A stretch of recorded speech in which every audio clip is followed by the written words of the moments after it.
ఆర్యవైశ్య పట్టణ mutual housing phase 1 cooperative సభ్యులకు త్వరలో రిజిస్ట్రేషన్ చేసి అభివృద్ధి కార్యక్రమాలు చేపట్టనున్నట్టుగా సంఘం అధ్యక్షుడు గుండా ప్రకాష్ రావు తెలిపారు. ఇక వరంగల్లోని రామన్నపేటలో ఆర్యవైశ్య ఎయిడెడ్ హౌసింగ్ సొసైటీ సర్వసభ్య సమావేశం జరిగింది. గతంలో 400 రిజిస్ట్రేషన్ చేయటం జరిగిందని, డబ్బులు కట్టిన వారందరికీ కూడా రిజిస్ట్రేషన్ చేసి అభివృద్ధి కార్యక్రమాలు చేపడతామని గుండా ప్రకాష్ రావు తెలిపారు.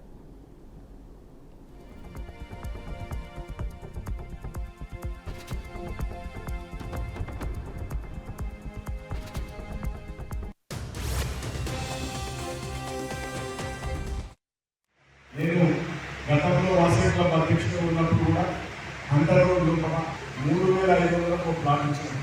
ఆర్యవైశ్య సోదరులు ఉన్నారు. ఎప్పుడు 1981 ఏప్రిల్ సంవత్సరం అంటే దాదాపు 3,000 అవుతుంది. అప్పుడు 3,500 ఇచ్చిన ప్లాట్లు ఇవాళ పూర్తికాలని దొరుకుతాయి.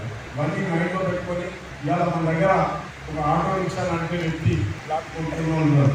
గుమస్తా పనిచేస్తూ చాలా నిరుపేదలు జీవితకాలంలో ప్లాట్ కొనాలంటే వాళ్ళు రైతు ఉన్నారు. మనం శాశ్వతం కాదు. నేను సందర్భంగా రాసిన ప్రతి మీటింగ్లో చెప్తాను ఉంటా. ఏదో చూసి చెప్పు కాదు, నేను రాసినది. కళ్ళు తెలిస్తే శివం, కళ్ళు మూస్తే శవం. కనురెప్పవాడు జీవితం. మనిషి జీవితం శాశ్వతం కాదు. దయచేసి అది గుర్తుపెట్టుకోవాలి. 24 రోజులు 10 మందికి సేవ చేసే పని చేయాల్సిందే నేను చెప్తున్నా. సరే, వాసవి క్లబ్ ద్వారా మేము వచ్చినప్పుడు శిక్షణ కేంద్రం పెట్టినప్పుడు